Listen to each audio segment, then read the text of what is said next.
Yang pertama adalah Central Nervous System atau kita sebut sebagai SSP atau CNS, di mana organ dari yang masuk dalam kategori CNS itu adalah brain dan spinal cord, ya.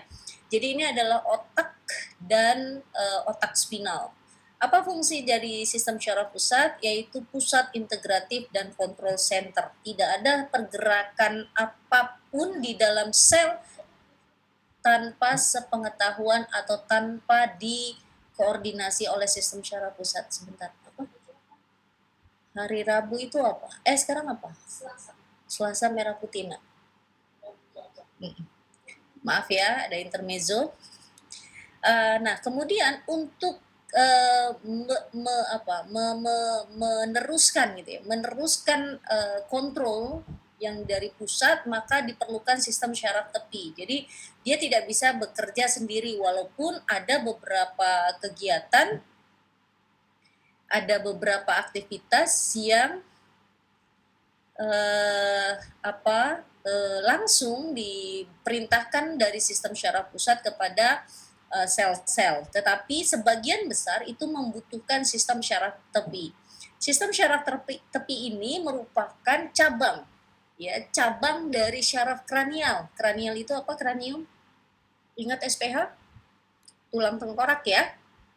Kranium adalah tulang tengkorak, kranial adalah otak, bagian otak yang terletak di tempurung di tempurung kepala. Aduh, ini sebentar, anak saya mau pakai baju susah nih, ribet, bentar aja. 2 menit.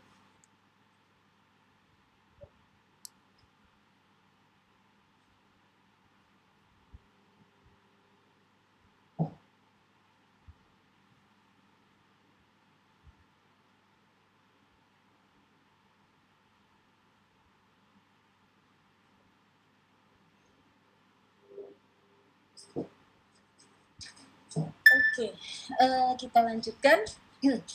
Ya, jadi percabangan syaraf dari brain, dari otak yang di CNS itu merupakan bentuk dari cranial nerves. Nanti ada 12 syaraf yang merupakan percabangan dari otak. Lalu dari spinal cord juga akan keluar gitu ya, percabangan melalui spinal nerves. Nah, ini yang kemudian mengintegrasikan sistem sampai ke seluruh permukaan tubuh. Nah, kemudian untuk SST sendiri itu nanti akan terbagi menjadi 2 divisi. Ada 2 divisi syaraf ya. Yang pertama adalah sensor, syaraf sensor atau aferen, dan ada syaraf motor atau eferen. Ya. Untuk yang sensor jelas ini menghantarkan rangsang. Rangsang itu dapat bersifat kasar ya. Kasar itu artinya dapat kita rasakan, jelas rasanya. Nah, ini dihantarkan oleh syaraf sensor yang somatik. Contoh, kamu dipukul, kamu ditendang, kamu ditusuk. Nah, itu sangat berasa sekali. Nah, ini dihantarkan rangsangan pukulan, cahaya, kemudian sentuhan dan segala macam itu melalui syaraf somatik. Sementara ada rangsangan-rangsangan yang tidak bisa kita rasakan, gitu ya, yang tidak kita bisa rasakan. Kenapa? Karena adanya di dalam organ tubuh. Ketika ada satu titik saja ya di salah satu organ, katakan jantungkah, paru-parukah, atau usus atau ginjal, kita mengalami gangguan atau peradangan, atau misalnya sederhana deh, di usus kamu ada cacing pasti ya, di usus kita ada cacing, tiap hari cacing itu melukai organ usus, tapi kita nggak berasa kan. Nah, tetapi otak kita bukan berarti tidak menerima rangsangan itu. Wah, dia tahu kalau ada cacing, ini diberi informasinya melalui syaraf sensoris yang jalurnya visceral gitu. Jadi yang somatik adalah yang sangat bisa kita rasakan, yang visceral adalah yang memberikan sensor atau rangsangan yang berada di dalam organ ya, di dalam tubuh. Jadi kalau somatik biasanya kaitannya dengan rangsangan yang berasal dari luar tubuh, yang visceral yang berasal dari dalam tubuh. Apa fungsinya syaraf somatik dan visceral ini? Adalah untuk mengkonduksikan impuls ya, menghantarkan rangsangan dari reseptor ke otak. Yang jalur biru adalah sensor. Jalur merah dia tetap akan memberikan efek ya melalui jalur motor atau eferen. Nah, untuk jalur motor ini hanya dihantarkan melalui satu jenis serat, yaitu motor nerve atau syaraf motoris. Syaraf-syaraf motorik ini akan menghubungkan ya sistem syaraf tepi terhadap sistem syaraf berikutnya. Ada somatik, ada otonomik. Jadi ini untuk efek ya, motor neuron, motor efferent division itu ada dua. Yang somatic system ini berhubungan dengan skeletal muscle, jadi pergerakan kasar yang biasanya sifatnya volunteer.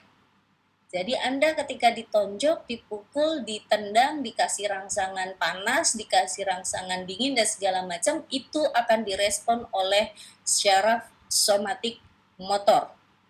Tetapi ada juga respon ya yang bersifat otonom. Otonom ini otomatis ya, otonom itu otomatis dia akan memberikan respon yang adekuat, yang sesuai dengan jenis rangsangannya. Nih otonom lihat ada dua garis masuk biru, keluar biru dan masuknya merah. Ya, sifatnya biasanya involunter. Ini merupakan bagian dari visceral yang motorik, ya, yang mengkonduksikan hantaran impuls dari sistem syaraf pusat ke organ-organ interna seperti misalnya jantung, paru-paru, otot polos, pembuluh darah, kelenjar dan yang lain-lain.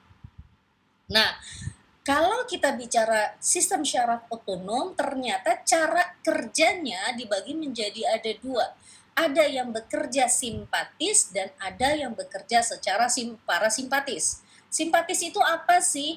Ketika syaraf otonom mengaktifkan sistem simpatis, maka seluruh kerja dari tubuh akan dimobilisasi gitu ya. Jadi seluruh kerja dari yang tadi nih ada cardiac muscle, smooth muscle, ada glands dan yang lain-lain itu akan dimobilisasi ya, diaktifkan. Biasanya kita akan kenal dengan istilah fight or flight. Jadi kondisi tubuh dalam keadaan waspada atau ready to use. Sementara kalau respon otonomiknya mengaktifasi sistem parasimpatis, justru kebalikan. Dia tidak memobilisasi kerja, tetapi justru mengkonserv energi, menyimpan energi. Anda ingin istirahat, Anda mengantuk, Anda ingin diam, dan segala macam tubuhnya, itu adalah cara kerja dari parasimpatik. Ya, mempromote housekeeping, jadi untuk detoksifikasi, jadi segala sesuatu aktivitas tubuh yang berperan sebagai atau mengkonserv energi itu berarti diperantarai oleh aktivitas dari parasimpatis. Kerjanya tentu saja bertolak belakang, nggak mungkin dua-duanya kerja. Jadi si otonomik ini bisa ngeset shutting down, shutting on-nya simpatis ketika memang dibutuhkan kerja, tapi ketika dibutuhkan istirahat maka yang simpatisnya akan off, yang on-nya yang parasimpatis gitu ya. Jadi hanya pilihan salah satu. Nah, sekarang kita akan bahas yang merah dulu, belum yang kuning. Baik, susunan syaraf pusat tadi sudah saya katakan bahwa terdiri dari dua jenis, yaitu otak dan medula spinalis. Kita bicara dulu tentang otak dan medula spinalis secara umum. Fungsi utama adalah menerima input dari neuron sensori dan memiliki aktivitas langsung pada motor neuron. Ya, jadi yang memerintahkan pergerakan. Makanya ketika kita bicara berbohong, katakan Anda berbicara berdusta gitu ya, atau Anda menghindari sesuatu dengan ekspresi muka, itu semua atas kontrol otak. Anda bergerak berjalan ke tempat diskotik, ya itu dengan otak sadar, karena semua dikontrol oleh otak. Jadi memiliki aktivitas langsung pada motor neuron. Motor itu kan penggerak tubuh. Ya, segala sesuatu yang kita gerakan itu pasti disadari oleh otak. Lalu kemarin di kelas yang sebelumnya bertanya, Bu, bagaimana dengan klepto? Tahu kleptomania? Tahu. Ya. Klepto itu apakah sadar atau tidak? Oh, sadar. Kleptomania itu di bawah kendali otak, sadar dia mencuri, dia sadar dia bisa memilih apa yang dia curi, tandanya dia sadar. Jadi tetap terjerat hukum ya. Jadi hati-hati nih, kadang sering sekali akhirnya dibilang sama orang-orang psikolog, wah dia karena punya kelainan, dia punya penyakit dan segala macam sehingga bebas dari hukum. Oh no, aktivitas motorik itu disadari, ya. Sederhana aja, Anda ketika belajar motor atau belajar nyetir mobil, pada awal belajar Anda benar-benar harus menyadari kapan harus injak rem, kapan harus injak gas, yang mana yang harus bergerak kan gitu ya. Otak semua, tetapi ketika sudah terjadi proses learning gitu ya, maka akan terbentuk proses habituasi. Kita akan kecepatan respon terhadap perintah gitu ya. Wah, ini udah mau nabrak. Yang harus difikirkan adalah saya harus mencet rem. Itu ketika awal. Tapi ketika sudah terhabituasi, proses kecepatan processing otak memerintahkan untuk kaki menginjak rem itu jauh lebih cepat, bahkan masuk dalam kategori refleks. Kita akan tahu ya. Ketika sudah dalam keadaan bahaya langsung otomatis itu nginjak rem. Hitungannya jauh lebih cepat dibanding pada saat awal belajar. Tapi itu tetap di bawah kontrol otak. Nah, itu yang terjadi pada orang-orang kleptomania. Ketika ada barang-barang unik udah otomatis tuh ngambil, langsung cepet banget. Copet juga begitu. Ya, itu adalah proses kerja otak yang luar biasa cepat gitu ya. Menggerakkan motorik otot-otot rangka untuk melakukan suatu tindakan. Berbohong juga sama. Awal coba deh, nggak ada satupun di kelas ini yang sekarang berada, Anda atau saya yang tidak pernah berbohong. Pasti kita pernah berbohong entah 1-2 kali dalam hidup kita ya. Ketika awal kali kita berbohong ya, atau mendesain suatu kebohongan, itu pasti akan sangat kentara, kegugupan, kemudian mungkin omongan terbata-bata dan banyak lah gitu. Tetapi kedua kali, ketiga kali, keempat kali, bahkan akhirnya kebohongan menjadi suatu hal yang biasa. Jadi Anda kadang suka bingung mana yang benar, mana yang bohong. Saking sudah terbiasanya melakukan tindakan. Itu semua atas kontrol dari otak. Jadi tidak ada satupun yang tidak dikontrol oleh otak. Sekarang saya tanya kasusnya latah. Siapa yang mau menjawab? Tahu orang latah? Tahu Ibu. Menurut Anda orang latah itu dikontrol oleh otak nggak? Ada barang jatuh, copot, copot. Itu kan cepet tuh. Dikagetin, dia latah. Nah, itu menurut Anda bagaimana? Tapi ada juga orang yang nggak latah. Nah, ya. Jadi kita akhirnya bisa paham bahwa segala sesuatu ketika latah yang bergerak itu lebih dari, kalau mulut sampai mengucapkan melafazkan A, B, C, minimal ada 5 sampai dengan 10 otot itu sudah bergerak. Dan nggak mungkin bergerak di otak kita menyebut A ya nggak mungkin keluarnya I, nggak. Jadi ketika ngomong copot berarti COPOT gitu ya, itu adalah sudah didesain oleh otak keluarnya copot. Ada yang orang kaget ayam gitu, atau monyet dan segala macam. Itu semua yang ada di otak. Dan itu adalah kerja sadar dari otak gitu ya. Makanya tidak ada latah itu yang tidak bisa disembuhkan.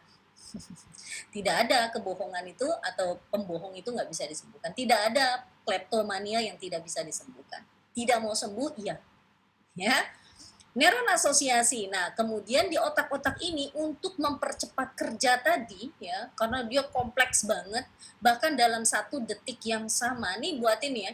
Dalam ketika bicara nih menjelaskan, itu otak lagi basic datanya otak lagi kerja. Sinyal ini tidak nyala cuma 1 titik. Jadi ribuan titik itu nyala untuk bisa menjelaskan ini, untuk membaca ini. Mata kerja, tangan kerja menunjuk. Ini kan buatin nunjuk-nunjuk nih kursor gitu ya, sambil kemudian menjelaskan ke Anda itu ribuan sinyal lagi bekerja ya di dalam otak. Nah, untuk bisa mempercepat serta mensinkronkan kerja, nah gitu ya.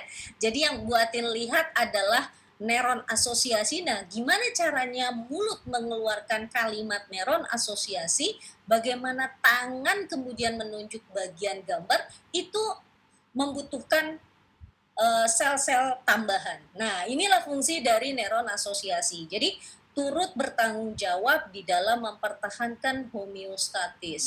Ya, kalau kita lihat secara struktur, Anda sudah lulus SPH, bahwa kalau bagian paling luar, Anda lihat ini yang saya tunjuk, bagian paling luar yang warna ungu ini adalah selaput meninge, selaput otak. Jadi dari tengkorak itu langsung berhubungan dengan meningen. Ya, warnanya kalau kita bedah itu cenderung putih. Warnanya putih ya. Karena dia terdiri dari serabut kolagen cukup banyak, kemudian elastin ya. Sehingga dia tidak kaku bentuknya dan memungkinkan si yang berwarna biru ini, penunjuk saya ada ya? Kelihatan? Yang berwarna biru muda ini adalah cairan cerebrospinal. Cairan cerebrospinal ini selain menjaga kelembapan otak, ya, dia merendam otak gitu ya. Dia juga berfungsi menghantarkan kelistrikan otak, dia menjaga kesetimbangan ion-ion di otak untuk bisa bekerja. Nah, ini adalah cairan cerebrospinal. Nah, setelah itu barulah otak itu sendiri. Nah, otak yang warna coklat, ini adalah organ otak. Kalau sudah matang warnanya jadi putih ya, otak sapi ya. Jadi oke. Nah, kalau dibelah ya secara longitudinal jadi dibelah menjadi dua, dipotong itu, maka kita akan melihat ada banyak sulcus. Sulcus itu artinya lipatan. Kalau bahasa anatomi, bahasa struktur hewan, sulcus ya, jamaknya sulci. Itu adalah lipatan-lipatan. Jadi lipatan-lipatan ini adalah kumpulan dari ratusan sel-sel yang akson ya, akson syaraf yang berhubungan satu sama lain. Kemudian ada girus. Girus itu seperti badan jalan ya. Kalau lipatan seperti apa sih namanya, got ya. Kalau di jalan-jalan umum itu kiri kanan jalan ada got. Nah, yang girus ini adalah badan jalannya. Badan jalannya ini sebenarnya juga kumpulan dari akson. Kemudian dibelah, maka kita akan ketemu struktur yang seperti apa ya ini ya? Seperti apa ya ini? Cacing gitu ya. Nah, ini ada corpus callosum. Ini semua merupakan bagian dari otak besar yang kita sebut sebagai cerebrum. Ya, yang di sini bagian kiri yang saya tunjuk ini adalah bagian frontal, yang di belakang adalah bagian distal. Frontal itu jidat ya, yang distal adalah bagian belakang. Nah, kemudian di bawah ini area tengkuk nih yang menonjol. Anda kalau suka pusing di area tengkuk, ini terdiri seperti pohon beringin. Ini adalah otak cerebellum atau biasa bahasa kalau SMA otak kecil. Ya, kemudian antara apa sih Pak? Kemudian maaf, antara dari cerebrum dengan cerebellum itu kemudian dihantarkan lagi menuju spinal cord melalui batang otak. Ini adalah batang otak. Nanti ada medula, ada pons. Ya, kita akan bahas nanti satu persatu. Nah, bagaimana karena kerjanya begitu kompleks, bagaimana sih perbandingan otak dari berbagai jenis hewan? Kita bisa lihat dari hewan yang paling sederhana yaitu mamalia laut di sini ya.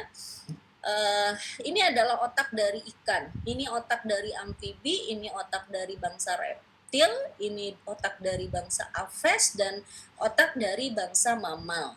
Anda bisa lihat masing-masing punya komposisi cerebrum, cerebellum gitu ya.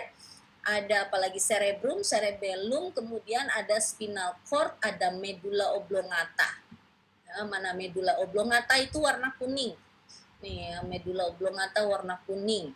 Kemudian optical lobe-nya warna biru, cerebellum-nya warna pink. Kita bisa lihat warna pink ini yang sebelah kanan. Sementara otak cerebrum, otak pusat, otak besar itu warnanya agak pink ya, pink. Nah, dari sini kita bisa lihat bahwa ternyata besarnya komposisi setiap bagian otak hewan itu beda-beda. Dari mana? Kita lihat saja nih. Untuk yang ikan mana? Burung deh. Ini ada olfactory bulb. Kita lihat ya, warna kuning. Kemudian yang biru itu apa? Yang merah itu cerebellum. Ya, pada ikan cerebellumnya besar, pada amfibi tidak. Pada reptil kecil sekali yang merah, sementara pada burung lihat cukup besar dibandingkan dengan pada mamal ya. Ini cerebellum.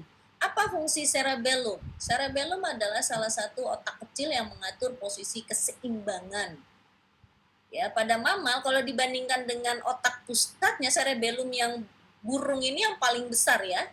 Begitu juga dengan ikan, ya karena ikan dan burung membutuhkan kesetimbangan tubuh pada saat mereka berenang atau terbang.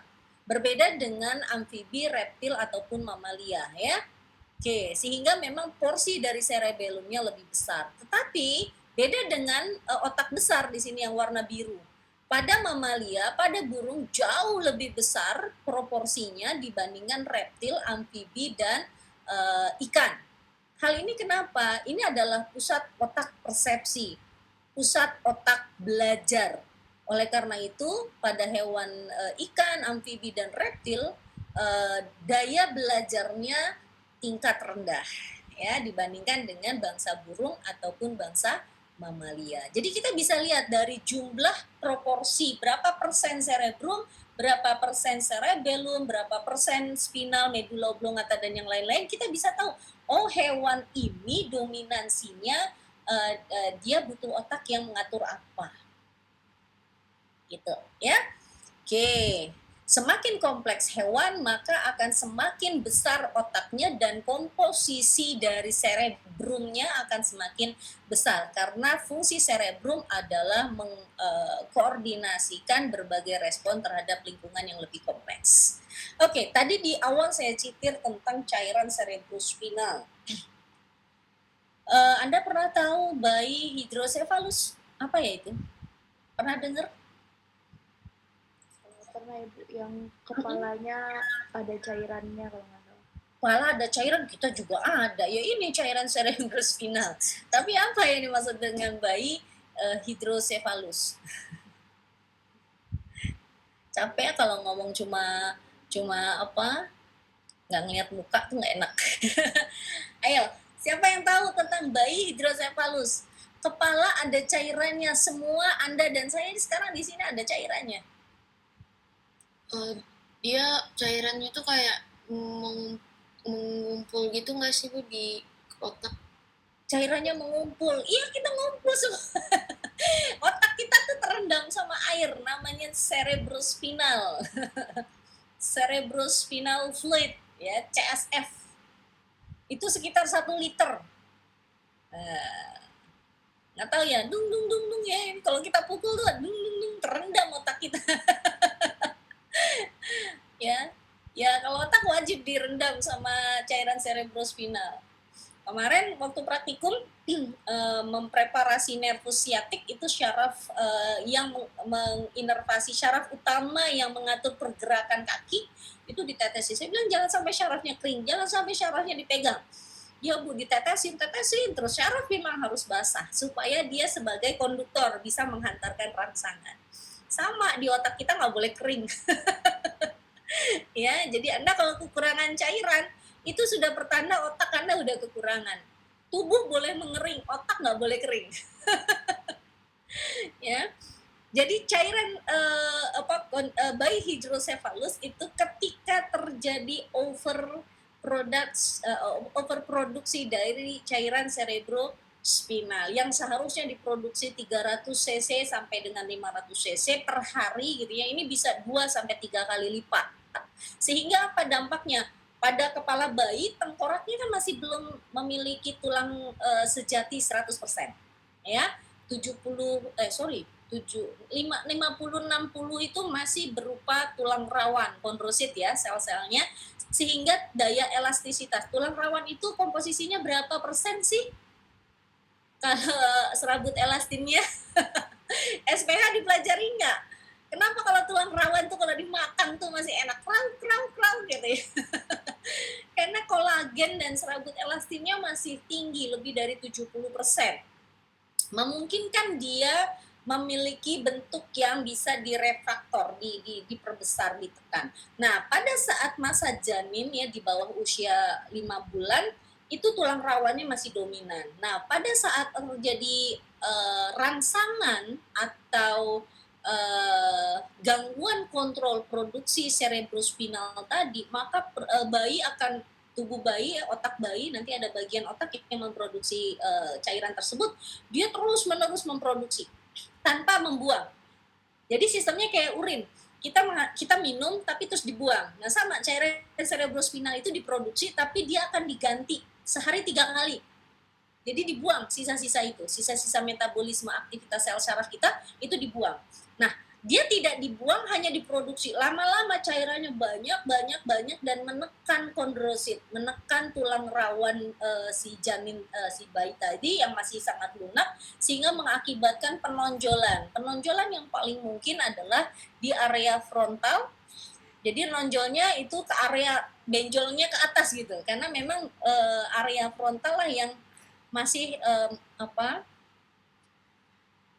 masih rentan terjadinya perkembangan. Nih daerah sini, ini areanya relatif lebih luas, tidak ada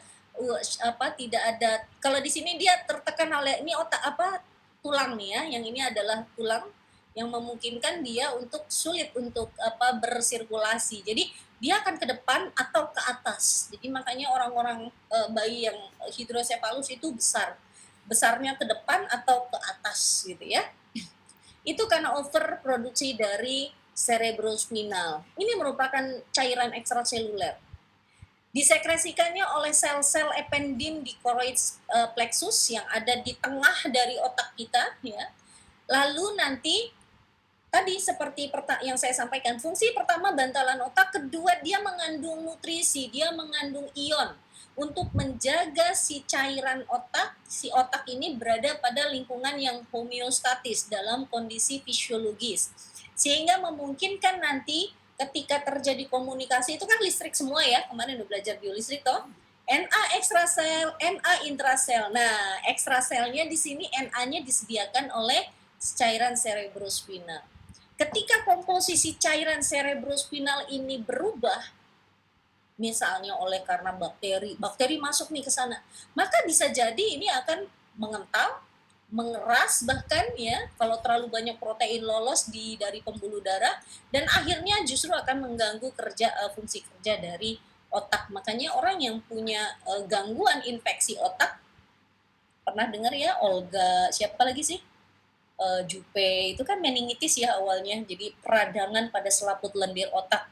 Ketika ada peradangan, ada akumulasi sel-sel radang, kemungkinan besar bisa menginvite atau mengundang sel-sel bakteri untuk masuk ke dalam cairan cerebrospinal. Ketika si bakteri sudah masuk ke cairan cerebrospinal, maka dia sudah menyebar ke seluruh otak. Gejalanya satu, cuman pusing nggak berhenti-berhenti. Pusingnya tuh 24 jam. Nah ini perlu diwaspadai Anda yang mengalami nyeri kepala, ya sakit kepala 24 jam. Kemungkinan ada masalah. Oke. Gimana sekarang nih? Anda diajak sama Bu Atin untuk mikir. Ini otaknya nyala semua, kalau ibarat lampu ya nggak 5 watt. Ada yang ngantuk di sini, kalau ngantuk mungkin dia udah mau shutting down, kekurangan energi otak. Dia 5 watt, tapi sama sekarang Bu Atin Anda disuruh mikir, disuruh menyimak, disuruh melihat gitu ya. Maka seluruh lampu yang ada di otak itu lagi bekerja. Energinya lagi banyak keluar. Diproduksi sekitar 125 dan 150. Ini lama-lama Anda kalau belajar kan aus, mata kering gitu ya. Aus itu otak butuh cairan, asupan air.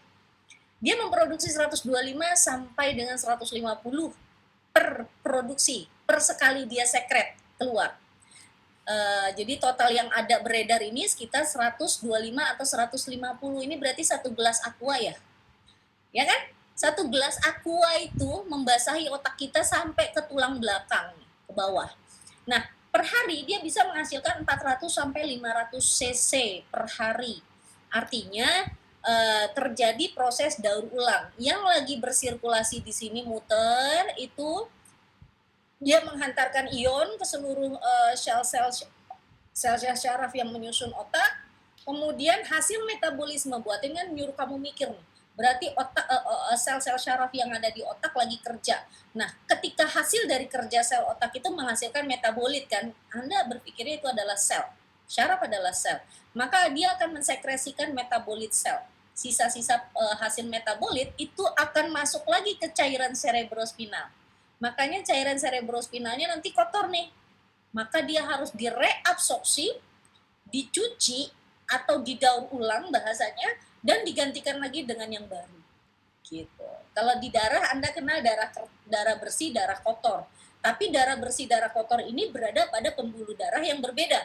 Yang satu vena, darah kotor, darah bersih atau darah yang mengandung O2 itu adalah arteri. Tetapi kalau di cairan cerebrospinal dia satu. Ya, jadi dia menjaga berapa tingkat kekotoran harus segera direabsorpsi dan harus diganti dengan yang baru. Ini penting sekali ya. Semakin banyak Anda berpikir, maka cairan cerebrospinalnya akan sangat banyak diproduksi. Oke. Nah, ini adalah sinyal sel pembuluh darah. Anda lihat, otak Anda sekarang rata-rata berat Anda berapa? 60 kilo ada? 60 kilo, 50 deh ya. 50, taruhlah 50. 2% dari 50 kilo itu adalah bobot si otak tadi, termasuk medula spinalis. 2% saja. Otak ya, bukan syaraf yang ada di tubuh atau di kaki dan segala macam. Ini benar-benar hanya otak dan medula spinalis. Bobotnya itu hanya 2%. 2% kali 50 kilo. Berarti sekitar berapa?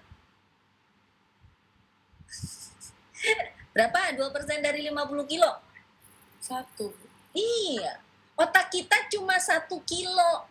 Tapi apa? Si 1 kilo yang 2% dari bobot badan, dia butuh suplai darah 15% dari total darah yang bersirkulasi. Itu banyak atau sedikit? Bobotnya cuma 2. Tulang kita lebih besar, 30-40% dari bobot tubuh. Tulang malah tidak membutuhkan darah banyak. Daging kita cukup besar. Otot ya, otot itu cukup besar. Tapi si otak yang cuma 2%, dia butuh suplai darah 15% dari total darah yang bersirkulasi. Itu banyak atau sedikit? Banyak, Bu. Banyak banget. Normalnya kan kalau dia bobot 2% ya pakailah darah cuma 2%, tapi tidak. Kenapa? Ini lihat pembuluh darah otak. Ini adalah pembuluh darah otak yang menghantarkan nutrisi ke otak. Kenapa dia butuh darah? Nah, karena laju metabolisme otak itu sangat tinggi. Jadi kalau diukur sel otot, Anda belajar ada berapa jenis sel? Ada sel epitel, ada sel otot, ada sel tulang, ada sel apa lagi? Sel darah gitu ya. Berbagai jenis sel. Nah, si sel syaraf ini menduduki ranking pertama tingkat kecepatan laju metabolismenya. Dia nomor 1.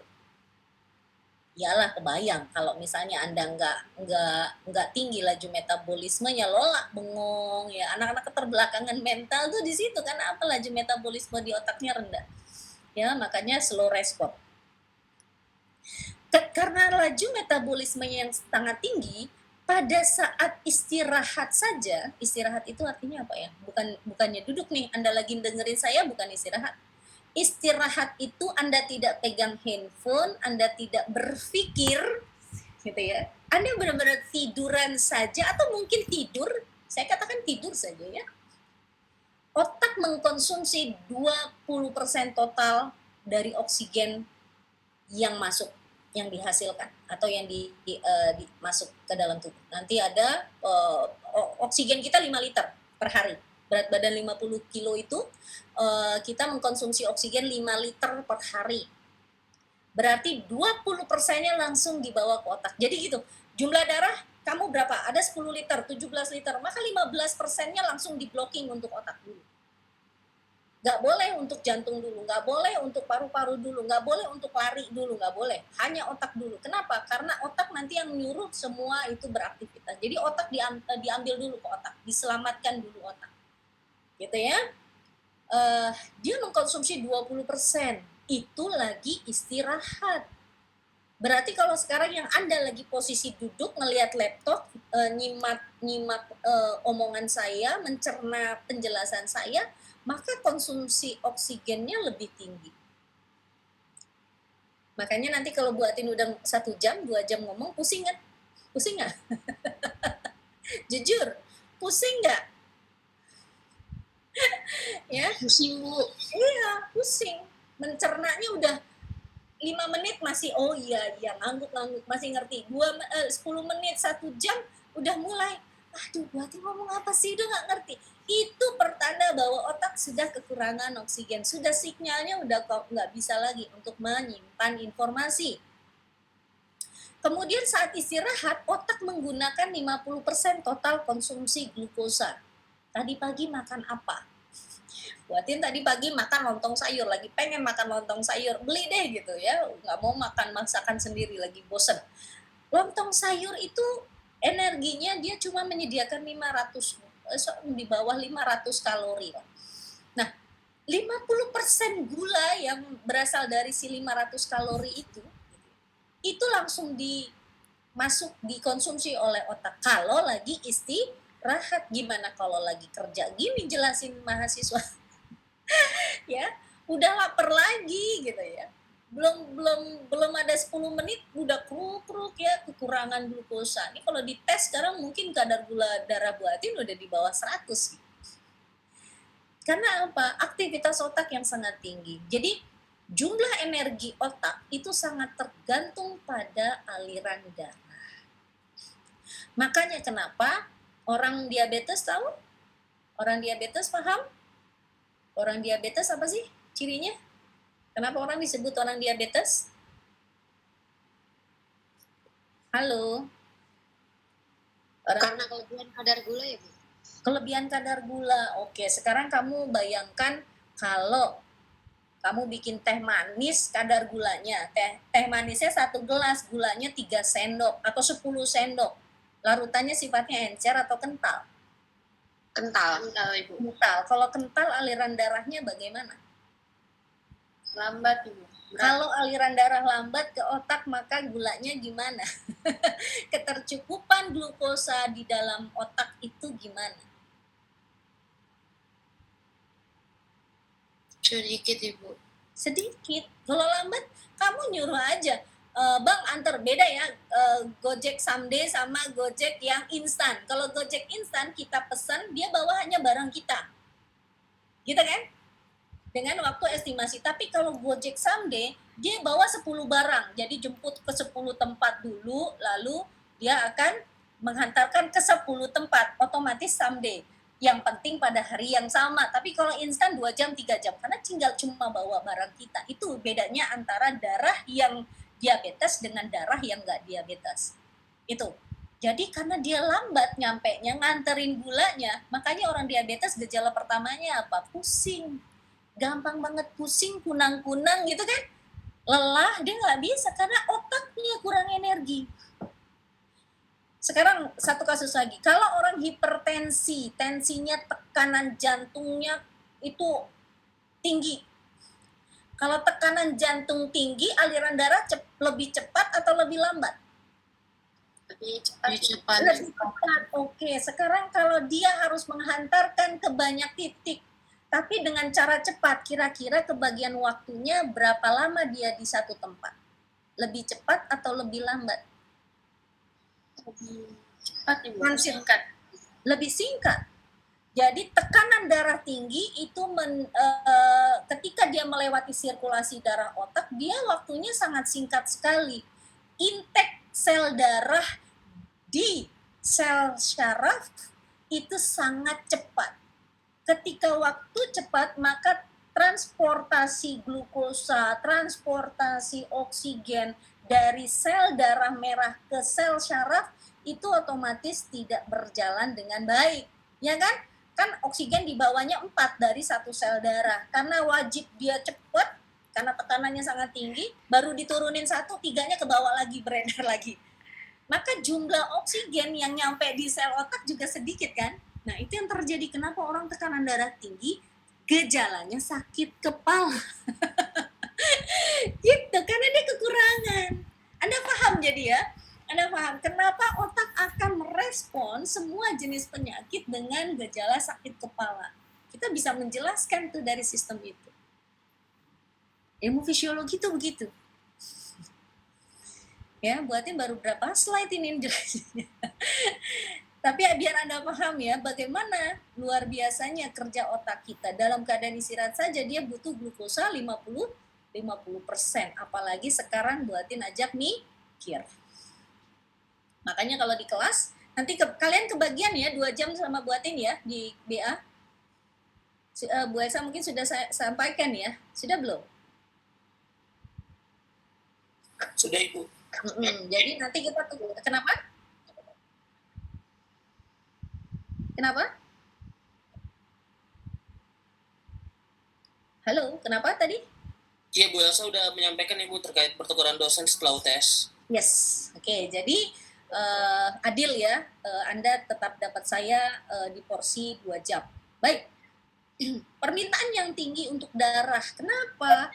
Karena kerja dari sel syaraf ini sifatnya bukan anaerobik, melainkan glikolisis aerobik. Jadi memang sangat membutuhkan oksigen yang sangat tinggi. Dia membutuhkan glukosa dan oksigen ya bahkan 5 kali lipat dibandingkan sel-sel yang lain. Kemudian apa? Dia tidak memiliki cadangan glikogen. Jadi otak dan sel-sel syaraf tidak menyimpan cadangan energi dalam bentuk glikogen di dalam selnya. Beda dengan sel hati, beda dengan sel otot atau sel-sel jantung ya. Sel otot jantung juga menyimpan dalam cadangan glikogen. Asam lemak tidak dapat digunakan untuk energi otak. Jadi kalau mau nyiapin energi otak ya mendingan glukosa gitu ya. Makanya buatin suka minum minuman manis, tujuannya supaya otaknya berfungsi gitu ya, dibanding minuman-minuman yang berlemak. Kemudian keton digunakan selama kondisi ekstrim, jadi Anda sedang malnutrisi dalam waktu kronis, maka bisa digunakan keton sebagai cadangan energi untuk kerja otak. Oke, nah yang kedua ada mekanisme, jadi ada tadi bagaimana supaya otak berfungsi dengan baik, ada cairan cerebrospinal. Yang kedua tadi pembuluh darah otak yang sangat masif, sangat banyak jumlahnya dan untuk memenuhi kecukupan oksigen dan gula dari glukosa otak gitu ya. Nah kemudian yang ketiga ada satu mekanisme lagi yaitu blood-brain barrier. Blood-brain barrier ini adalah pembuluh darah yang nempel di otak ini. Dia memiliki struktur yang berbeda. Jadi dia punya anatomi yang khusus ya untuk membatasi, nih lihat protein dibalikin. Jadi blood-brain barrier, kalau pembuluh darah itu kan cuman rapat ya seharusnya, tetapi dia ada septa-septa begini ya.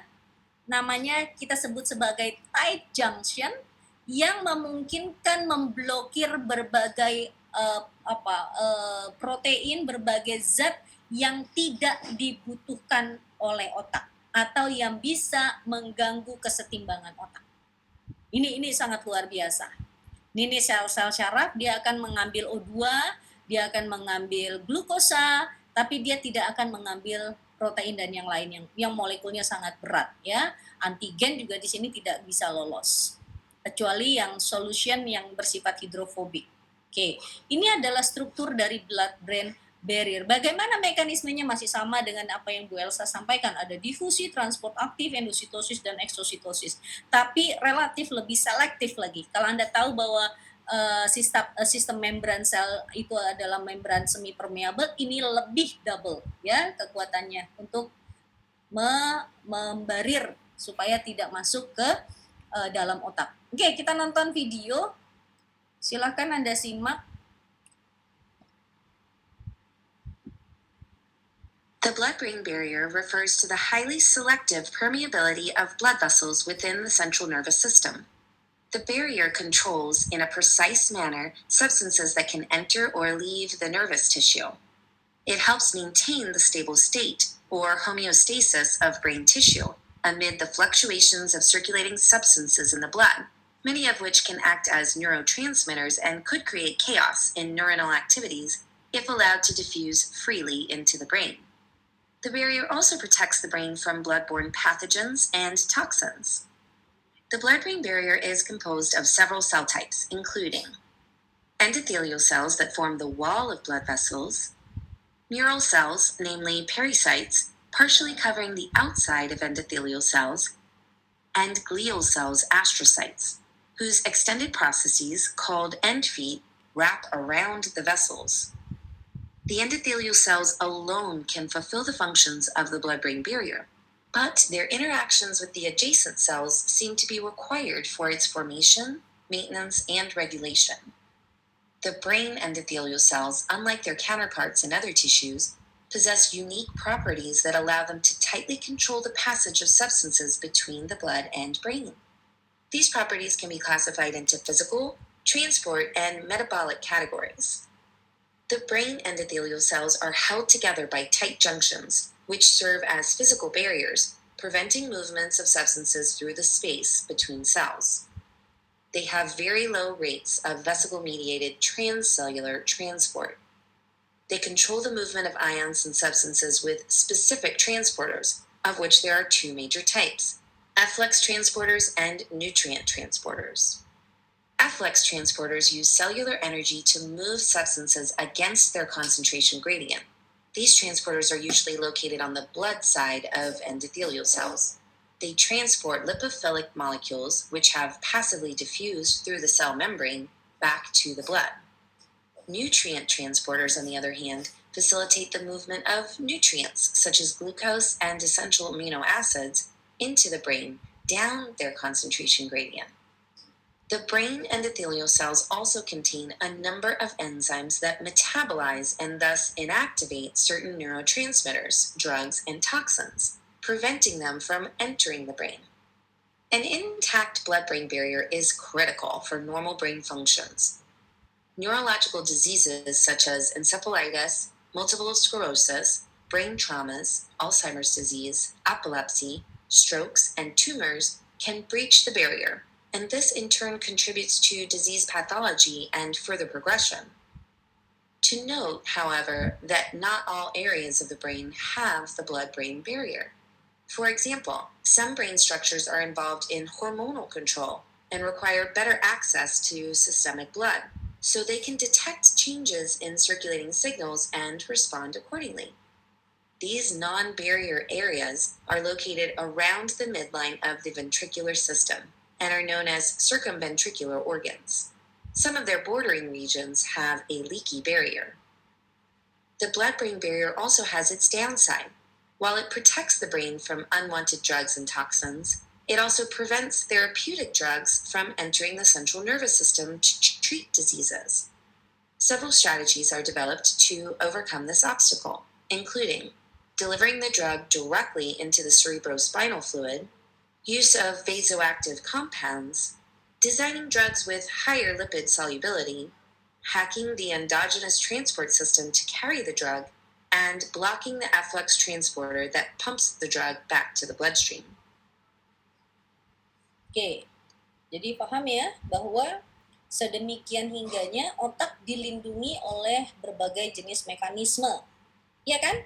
Tadi bahkan protein-protein tinggi aja nggak bisa gitu ya, kecuali dia dalam bentuk monopeptida yang sangat kecil dan itu juga sangat selektif sekali untuk bisa masuk lolos. Ada berbagai mekanisme tadi kayak misalnya enzim-enzim yang ada di antara dua double membran itu dia akan mengeliminasi antigen, mengeliminasi protein, mengeliminasi drug yang bisa masuk atau bisa berpotensi merusak otak. Makanya obat-obatan yang bisa bekerja atau memang sasaran bekerjanya sel-sel otak, dia harus dibuat secara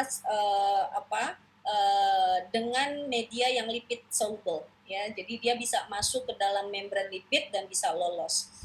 Itu baru dia akan bekerja pada sel syaraf, bisa menempel di reseptor. Jadi memang obat-obat yang bekerja langsung pada sistem otak itu mahal sekali, beda dengan obat-obat yang untuk otot ataupun yang lainnya.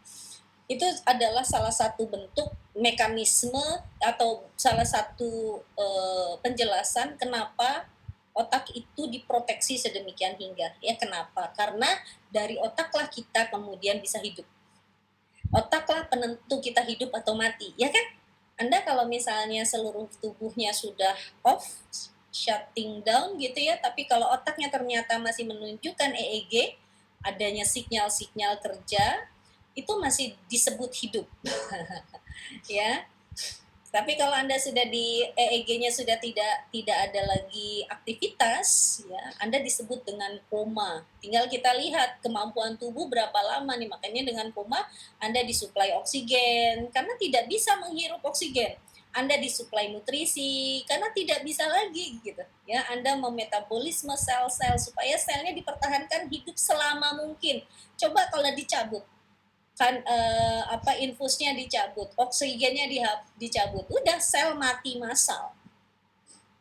Gitu ya. Makanya pada kasus koma diberi alat-alat bantuan kehidupan karena otaknya sudah tidak mampu lagi memerintahkan seluruh sel, jaringan dan organ untuk hidup. Gitu. Itu yang terjadi. Baik, saya rasa hari ini itu udah jam 9.57, Anda mungkin mau kuliah lagi. Silakan disimak penjelasan di channel YouTube saya. Nanti kita akan melanjutkan dalam diskusi minggu depan ya. Minggu depan insya Allah kita pelaksanaannya offline ya. Oke, baik. Silakan PJ sebelum saya tutup untuk didokumentasi. Ya, teman-teman boleh dinyalain dulu kameranya.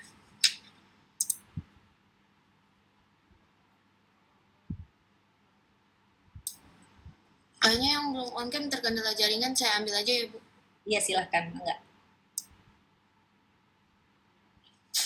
Sudah Ibu. Oke, baik. Terima kasih atas perhatiannya. Saya tutup. Assalamualaikum warahmatullahi wabarakatuh. Selamat pagi. Waalaikumsalam warahmatullahi wabarakatuh.